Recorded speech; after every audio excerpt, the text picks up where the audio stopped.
Hi everyone, I'm so excited to be with my friend Roz. Hey. And we're still talking about what's happening in the real estate industry and the news that's coming down. And she had a few questions for me, and so this is not scripted. I invited her to some coffee from Cruise Coffee, and we're at the local library just having some quiet time walking by, and just want her to just spit out all the questions you have. And Jen and I, 360 Real Estate, are here to support our community and share what's happening and give people an understanding of the new landscape that we will be embarking on in the near future. So you had questions, so tell me what's on the top of your mind. Yeah, so I had seen something that said that buyers agents are no longer going to be allowed to get commission for sales of property. And as a person who's currently interested in buying a property and looking, can you maybe shed some light on what exactly is happening and what does that mean from a buyer's perspective, but also from a seller's perspective? It's just not really clear out there. There's not a lot of information, so I really appreciate you taking the time to explain all this. That's what we're here for, Yay. and I'm so happy to do this. So your understanding is along the lines of what has been happening in the landscape of real estate. That is, buyers agents are now required to have potential buyer clients sign a representation agreement. So just like on the listing side, you sign a listing agreement, buyers now have to commit to a real estate agent and sign a buyer broker representation agreement. So it's actually between you and my broker. I'm a sales agent, so I actually do not sign that agreement. You're signing it with my brokerage, agreeing to the terms we stipulate on that agreement. For example, so you were talking about, for example, the previous landscape was cooperation. So as a listing agent, right, we're signing a listing agreement, and at the time, we would share with you that our brokerage cooperates on the MLS with other brokerages that also belong to the same MLS network. Okay. And we say, hey, by posting your home on the MLS, we're saying, hey, here's a home for sale. That's called an exclusive agency, that I'm representing this seller, and this is the house I'm trying to sell, giving it the widest marketing opportunity possible. And then an agent outside of our brokerage, or possibly within our brokerage, will bring a buyer, and then they make an offer. And at the time, that broker would share that commission, cooperate that commission with that agent or broker. So now what's happening is nothing is actually, according to the latest California Association of Realtors legal team, is changing with the listing agreement. They still have a cooperating clause in the agreement. The difference now is that the seller has always had this opportunity, if it was explained correctly. They can negotiate their commissions with the agent and brokerage according to what services are being given to that client, or what services are needed, to list this home or prepare this home. Maybe the home is already perfect, right? And you didn't need staging, right, and all you needed to pay for was photography. Right. I could see that commission being negotiated. Okay. But if you're going from zero, where we're helping you move and helping you stage and helping you paint and helping you down a list of services, then typically the commission will be higher for that agent. So I have a question for you. Yeah. So as it pertains to that, in the past, it seems especially during COVID, when everyone and their brother seemed to be buying properties or single homes, it seemed that commission was negotiable, right? Like between 1% and 3%. Is that no more than? That sounds like it's going back to a standard 2.5% or 3%. Compensation line items, you can put a percentage or a flat rate. Okay. Also. Okay. So the whole real estate process is unique to each individual, each home, each scenario, because no one has the exact same setup. So we have to be creative in helping our clients achieve their goals. So how does that differ from what it was previously to this NAR's settlement that's recently come to light? Like, how does that differ from, during COVID, when people were buying houses left and right? Well, the difference now is that we have to buyers have to commit to a broker, which I think is a very positive thing, because as a buyer agent, we were spending a lot of time just running people in and out of houses through COVID, and they could potentially switch agents. But now it's a very strong commitment, which I'm in favor of.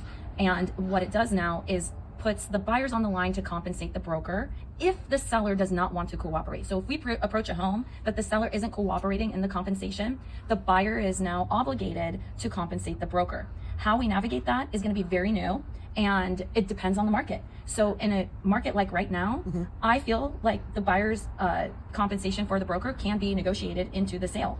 Now what happens is, if sellers choose not to cooperate and the buyer says, the buyer's agent says, by the way, this particular home is not compensating my broker, it will come out of your pocket. They may be apt to saying, you know what, let's not look at that house. I want to find a home that the seller compensates us. So that can be a factor in their decision. And guess what? That's less eyes on listings that you as a seller are now kind of shooting yourself in the foot for it. Plus the buyers are, many of them have loans and closing costs and down payments and, you know, higher interest rates. They don't have a lot in their favor right now. So that's the buyer or the seller? The buyers Okay. have higher interest rates, closing costs, down payments, and now potentially a buyer agent's fees on top of it, that it's going to possibly decline listing prices, because now they have to think and factor and calculate, I have this added expense that I have to budget for, and my purchase power now has gone down potentially 50 grand. Right. Which is quite a bit. Absolutely. Okay, so that makes sense. I totally get that.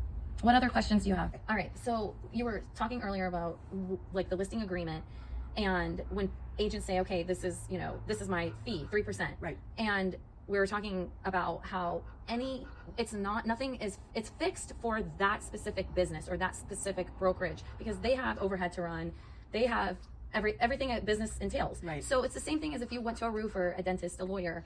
They say their fee is this, but you as a consumer have a choice. Everyone has a choice, especially in real estate. You can sell it yourself. You can go online and do these AI options that are now available. But because this is a human business and it's a high asset commodity sale that people are obviously very emotional about, it requires human to human interaction, and it's all about the relationship and the trust you have in your agent. If you do not have that trust, do not proceed. Interview 5, 10, whatever it takes for you to feel satisfied. And most importantly is qualify them. Talk to their previous clients. How was your experience with this person? They have to be able to walk the talk that they convey that they're going to produce for you. For example, 360 Real Estate, we are a high touch, white glove, full service, that's the 360 emblem of finding movers, helping you find storage, staging, painting, updating fixtures if needed. We give you the exact recipe to help your house sell for top dollar. And that's the proof is in the pudding. And it's not just, I agree with that, and I'm grateful for that, because I think most people really need that. The other thing that I would say is just the ease of mind of knowing that the stuff is taken care of, because it's a very stressful time anyway when people are moving for whatever reason, whether it's choice or non-choice of having to move. You want to know that you have all that covered. So thank you for sharing that for sure. And then to touch back a little bit more about, I think the buyer compensation and whatnot. The market that we are not seeing right now, which was back in COVID, you were mentioning, it was very high intensity, multiple offers. We're not sure how the landscape is going to look like if that climate comes back, and what buyer, broker, agency, and compensation will look like. So that's going to be a new field. We, as 360 Real Estate agents, if we're representing our buyers, we will do everything we can to negotiate that fee for you, and that's always our intention. And again, we would never steer our clients away from a home that they like if it's not being offered as compensation. That's not ethical. That's not what we do.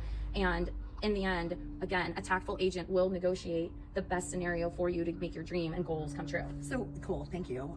So let me ask you this. So for this NAR's lawsuit that sounds to impact now the buyer's commission, can you share what that date is when that's actually supposed to go into effect?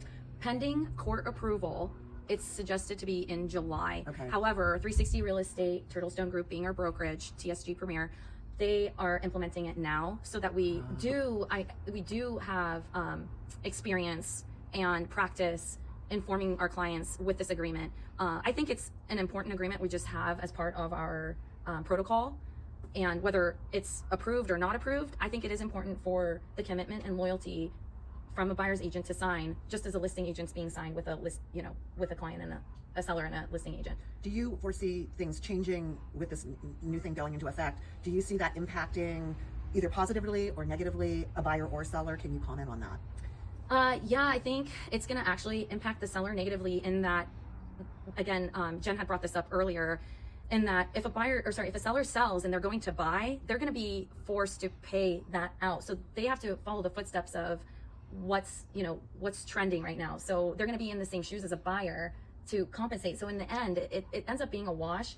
And again, it does negatively impact, because if a buyer is committed, to their agent, loyal to their agent, and values their agent's guidance to compensate that agent, and they feel like the seller, isn't meeting them in the middle, they'll walk away. Right. And so again, we have to all work together. We're going to always look for a win-win dynamic. Right.